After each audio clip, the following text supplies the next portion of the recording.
You'll explain it.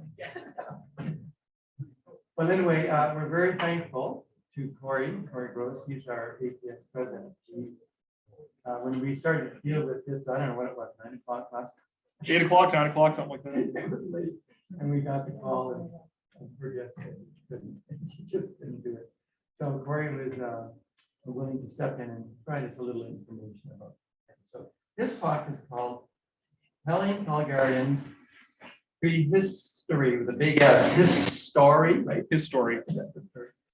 Or that time a person who teaches kids about rocks was Calgary's official historian in residence. So he's here to talk, and I think there's probably a few other things you're going to do. Yeah, sure. Welcome, and talk about all. All right, thanks. It sounds like he put this all together at the last minute, but he's used it in previous settings. No, you're supposed to, don't tell him. No. Well, He's up all night. yeah. Yeah, my heart did jump into my throat when 8 o'clock last night, because I'm not a researcher. I am an educator. So I take other people's research, synthesize it, and then teach to the public, especially people in this room right now. So it was a little bit daunting, but what I can talk about is myself.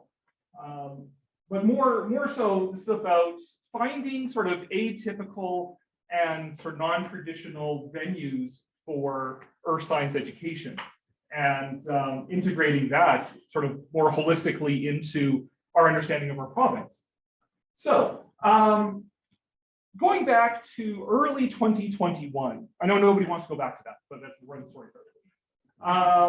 I was sitting at home doing not much of anything, because before COVID, I was for about 12 years full time, an educator at the Glenbow Museum and an interpreter at the Calgary Zoo. My career is in museums and heritage. I've actually been in the field for about almost 25 years now, but the last 12 there being full time. But with COVID, these organizations seized the opportunity to lay off all the staff and restructure the organizations and renovate the buildings and mix up and change and rework the organizations, which meant I was out of a job. And some friends of mine, separate friends, saw a listing for looking for the 2021 historian in residence for the Calgary Public Library and Heritage Calgary, which is the Calgary Heritage Authority. And I said, Cory, you should do this. You know history stuff. And I was like, no, they want real historians, like people with actual degrees in history. If you're familiar with the local history scene, Harry Sanders was the first historian in residence. They want guys like that, not guys who teach kids about rocks. They were like, well, what else are you doing right now? Like, well, good point. So I applied, and much to my shock, I got the position, which was like, what? How?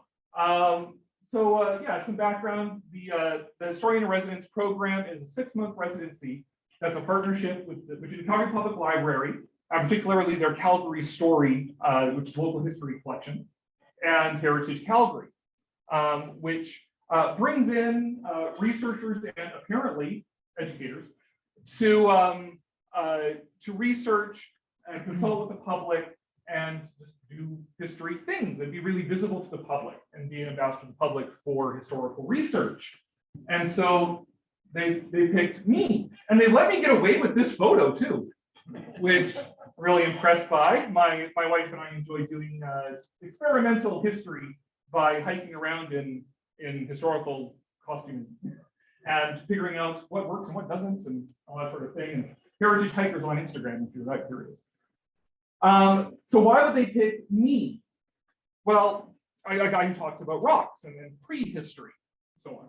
And I think a lot of water for that was carried by the book that I wrote, Ice Age in Western Canada, which was published in February 2020. And I got all the postcards sent out to all the museums and the gift shops and the university departments and everything by the beginning of March 2020. And then they all closed and the symposium didn't happen. And now you can buy the book on Amazon, but I'm the world's worst salesman. So I'll tell you that I am working on a second edition because now my book's out of date. So It's my COVID book. But in that book, it's it's about, of course, paleontology and geology, climatology, glaciology, and everything else over the last 2.6 million years. But what I want to do with it a lot was tell stories about the place that we live. And that's, the difference between a good educator and a great educator is that a good educator summarizes information and is able to share that. A great educator tells stories. And so things I was doing in my book, for example, my chapter on the Okotoks, the big rock, was a story about how do we understand what this thing is and how it got here, starting with the Blackfoot peoples, James Hector, Archibald Stalker, is figuring out of the foothills erratic terrain and what it tells us and where it comes from, and all that sort of thing. I couch talking about the development of the lakes in the interior of British Columbia with a discussion about could Ogopogo exist? Talk about the book to find out. But that's the sort of thing I wanted to do is telling stories about this landscape, the paleontology, the life here. How did things get to be the way they are? And that's what I brought to this project. This is from my historian statement when I applied to it, calling myself the prehistorian in residence, is that there aren't these neat lines, these divisions between science is this side and history on this side. Right? Natural and cultural history intertwine. They bleed into each other. The work of a historian shouldn't just be written history, built history, that sort of thing. It leads into the natural history, and especially in a place like Calgary, where our culture is intimately tied to the landscape, to the flora and fauna, to the geology, as we shall see.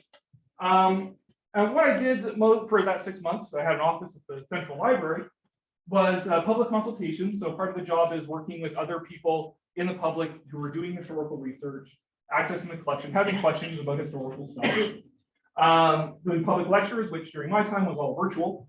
And what else? I did a tour for Historic Calgary Week, which is a tour I always do for Historic Calgary Week, which is my Ice Age tour of Nose Hill.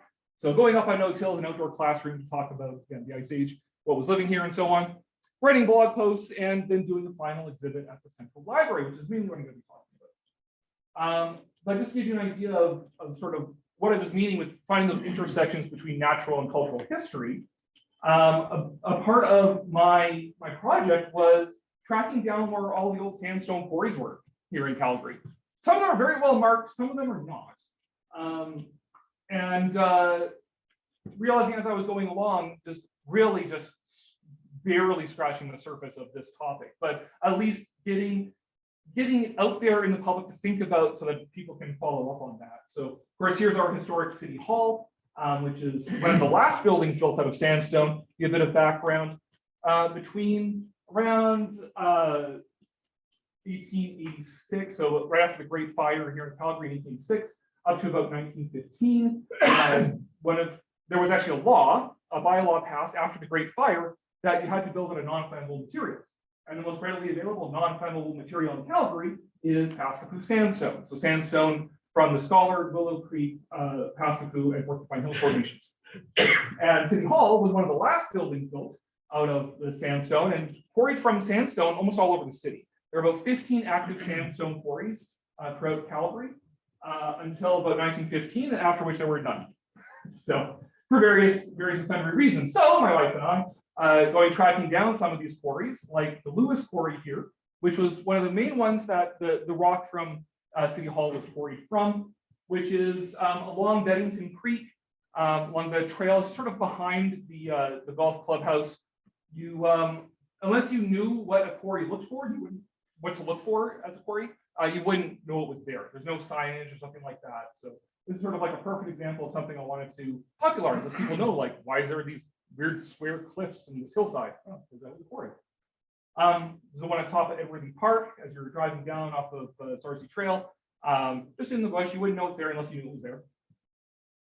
The Oliver Quarry, though, when we talk here, that's really well marked. It's got lots of lovely signage. Everything on my work is done for me. That is the original Oliver Quarry actually went across what's now Crowchild Trail to the base of Sunalpha School. Sunalpha School was actually built out of sandstone quarry from the quarry beneath it. It's really convenient. And of course, that was cut apart by Crowchild Trail, and they've marked it with this lovely signage and a lovely park out of it. Elbow River Quarry was across and sort of adjacent to the Calgary Transit bus barns, there down by the Stampede grounds. This is the dog off-leash area, and maybe if you've ever been down there, if you're like, oh, there's this flat area and suddenly this cliff right there, that's because the cliff did actually go down this way, but all got carved out as part of the sandstone quarry. Then there's the Butland Quarry, which is down by Sandy Beach. Again, no signage, but by this point, our wife and I were getting really good at spotting quarries. And just like, okay, yeah, that looks about right. But if you want to see sort of what they were quarrying, basically you go down to the access for the dogs to get onto the Elbow River, and right across from that is the sandstone outcrop. So that sort of stuff was talking about, writing about those intersections. And as part of that, so I had to take a little road trip and go see the type formation for the Pascaboo Formation, type section, where the Blind Man River intersects with the Red Deer River. So where Joseph Tyrrell actually went and measured it and named the section, named the formation. Checking that out and writing, and I understand so incredibly superficially about what that whole package of rocks there from the beginning of the Cenozoic through to like 55 million years ago. That sort of thing. But all the stuff I did, the big thing where it all came together was doing an exhibit for the Central Library, which brought together a lot of different themes in the work that I do, and bring a lot of different organizations as well to make this work. So one of the things is that, I mean, I have a modest fossil collection of my own, but who has a great fossil collection is the Alberta Palaeontological Society. We actually do keep a collection in Howard Allen's basement, which in theory we keep as a tool for members of the society to come to see, to compare, to learn, to see what to look for, be able to compare things that you've found to things in this collection. And occasionally we get to pull it out and use it for educational purposes. So some of it is out in display cases today, out here. But I got to take a big old Rubbermaid bin of this stuff to the library to put an exhibit. So this is the little part of the exhibit on the late Cretaceous period, sort of Judith River group material, which is almost all from the APS collection. So being able to build those relationships between organizations, which incidentally is something that I've been working on as president of the society as well, is building those relationships with other organizations to expand and extend what we can do, how we can educate, who we can talk to and get excited about Alberta's prehistory. There's that. We also have a public outreach collection as well, which is a separate collection, much more poorly labeled, that we pull out when we do public events. So things like Earth Science for Society event that happens every year, where we have an information table, things like that. So pulled a few pieces from that as well, namely the pieces for the Bear Paw Sea part of the exhibit. How the exhibit overall worked was basically just taking little slices of time where we had fossils represented or rocks represented, and that told interesting stories, again, about our history. The reason why the exhibit was called Calgary's PrehiStory is because the local history collection is the Calgary Story collection. So yeah, PrehiStory, it's an adjunct to the Calgary Story book collection. And part of those stories is, again, how do we build those stories? How do we connect to these things? Not just like, okay, that's neat stuff, that's science, whatever, but how have we connected to these things culturally over time? And one thing I definitely wanted to include was Blackfoot perspectives, Indigenous perspectives on the fossils. And so with consultation from the elder circle of the public library, and especially actually a guy, an elder, Blackfoot elder from Siksika, named Adrian Wolflike, who I've worked with for like a decade at Limbo, double checking my work here about how did Blackfoot people view fossils, especially in Niskim, which are sections of ammonite fossils that were collected and used as medicine. Medicine meaning objects of power that can help you to attain certain goals. Traditionally, Niskim used it for success in buffalo hunting. Well, buffalo calling stones is the other name for them. Today, used for success in like school and business and that sort of thing. The Indigenous Center here at Mount Royal is called the Niskim Center. So again, named for the stones. And then also the whole dinosaur bones as the grandfather of buffalo, which was a research project that started for me when I first saw that Heritage Minute commercial by Joseph Tyrrell, and they called him the grandfather of the buffalo. And I was like, is that true? And so been researching that pretty much my entire life. And yes, it's more complicated than just they thought they were big buffalo. Also, I wanted to include stuff that's not actually from here, but we find here. So if you want to go do some urban paleontology, do some fossil hunting on the buildings in Calgary, one of the most productive rocks is a rock from Manitoba, Tyndall stone, which is quarried just outside of Winnipeg. And I wanted to include that because, again, this is about interpreting Calgary's history so that Calgarians, visitors to Calgary, can look around them and see why and see what these things are and what they represent. So that summer, it's very handy that my wife has relatives in Manitoba. So we went to go visit them, of course, but we just also happened to pull ourselves away for a day, took her cousins, like 9 and 15, and went to the Tyndall Stone Quarry and their scrap pile and just managed to find a whole bunch of nice specimens I could bring back and put in the exhibit. The cousins were supposed to be looking for us as well, but they went rogue and started keeping stuff. And in fact, the 9-year-old found like the best thing of the day, like this beautiful like cephalopod in there, and I'm like, I will give you $5 for that. The whole carload cost $25. He was like, no, I'm good. Like, went rogue. And I was like, I should have took the $5. Yeah, you should have.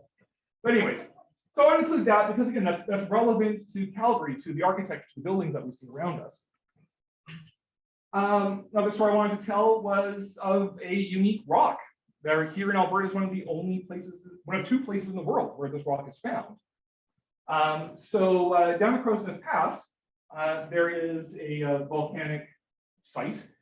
Basically, 100 million years ago, there's all these volcanoes going off around the Cranbrook area. And then over time, as the Rockies got pushed in and up, those volcanics got moved into Alberta and became the Crowsnest Volcanics. And it actually took us 2 trips to go and find the Holy Grail, which is Blairmorite, which is you can't really see it that well in that photo, but it is a unique volcanic rock that is only found in the Crowsnest Pass, hence why it's called Blairmorite, named after the town of Blairmore, and a site in Mozambique. But that's a neat story to tell. And thanks to Howard Allen and Georgia Hoffman for helping me to identify this stuff as well. Because names of minerals on a piece of paper don't necessarily translate to me understanding what they're talking about. There's the site as well. So it's Crowsnest Mountain in the background there. And just all along here is where the road's cut through, actually, is that outcrop, Crowsnest Volcanics.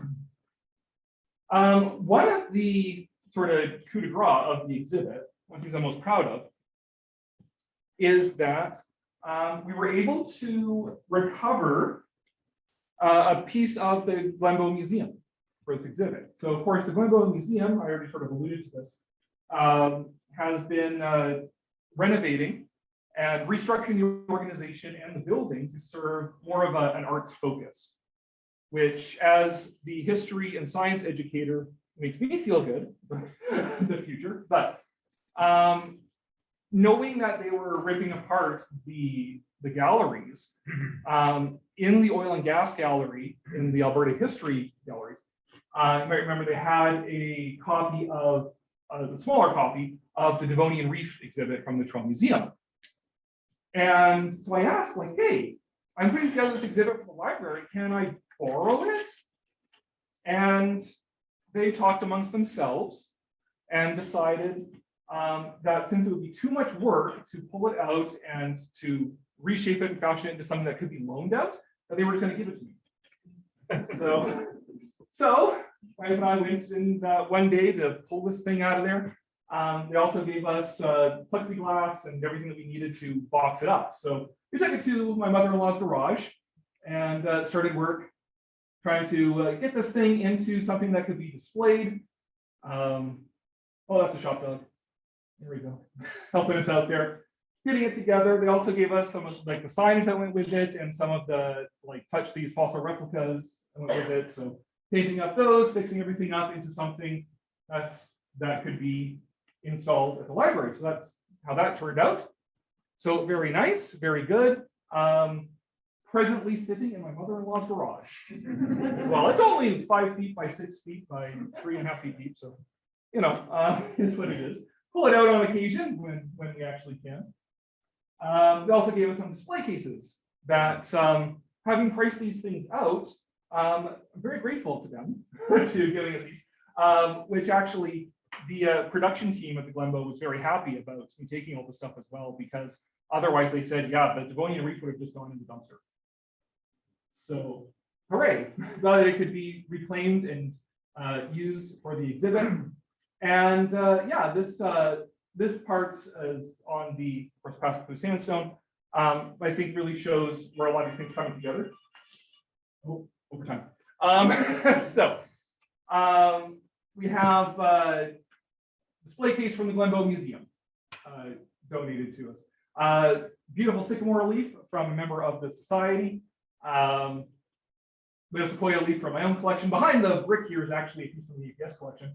And then the sandstone brick that I recovered from a former demolition site down at Victoria Park when this guy's old historic building was demolished and this brick was left behind. Like, wow, if you're going to leave it, I'm going to take it.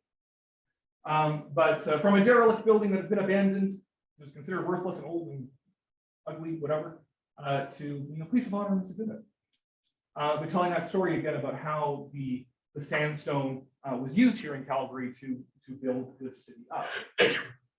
So that was the exhibit, and in theory, it was only supposed to last a month.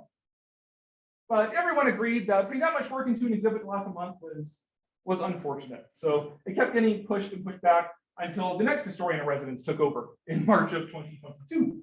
So I had a good long time there where it was seen by many members of the public and the library school, especially. I worked with them a lot. The classes that did their schoolwork at the library, being able to use this space here at the library to again extend the story of Calgary's history into its prehistory as well. So now what? What have I been doing since then? Well, I had nothing to do, so I opened the store in New Horizon Mall to sell monster toys and tiki bugs. Why not? But more relevant to the field, I actually haven't been able to work in the field since then because the museum field is very competitive.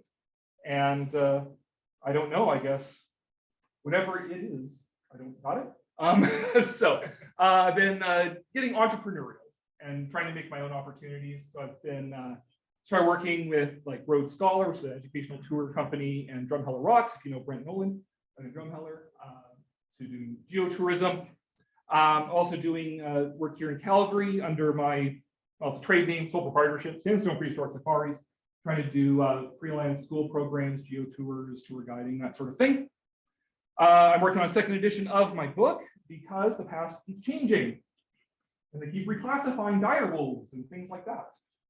So there we go. And then the big dream is actually, I would love to be able to find a permanent home for this exhibit and to create an earth science learning center and museum space here in Calgary, because Calgary is a city of 1.7 million people, third largest city in Canada, center of Canada's natural resource sector, and we have no natural history museum, and those things that we do have are being gotten rid of. From the Glenbow Museum and the Calgary Zoo, the long-term plans are to get rid of what natural history components they have. So really fruitful place to have something here that tells Calgary's story in a unique way that complements what's being done at the Ram and the Shaw Museum. Of course, you can't compete with two, like, so absolute sincerity, world-class facilities. Anywhere I've been in the world, you know, it always has to compare to the Terrell. Like, how good is this compared to the Terrell? But you know, there are gaps in those stories and things that were glossed over that are unique to us here in Calgary and Southern Alberta, that are our history that we can tell here. With Calgary specifically, with our physical proximity to the Rocky Mountains, and closest to them, as well. Some gaps in that story that we could fill here, as well as having a place for teachers to bring kids to learn about rocks and stuff like that. My problem is I don't have space and I'm a few $1 million short of being able to do it, or at least having a group of really passionate and determined and dedicated people who could also see the value in having something like this here in Calgary. And that is the note I'm going to leave it on. So thanks first to Calgary Public Library and Carolyn Ryder, who's the now retired librarian for that collection, Heritage Calgary, Kevin McLaughlin. Those are the people that I work most closely with. Thanks to everyone who made the exhibit possible through consultation and donations and loans and that sort of thing. And thanks to the APS for allowing me to talk, having me here, making me do it. All of those. And if you would like to actually get in touch with me for whatever reason, you can reach me directly at sandstoneprehistoric@gmail.com, or there's the URL for my site. So,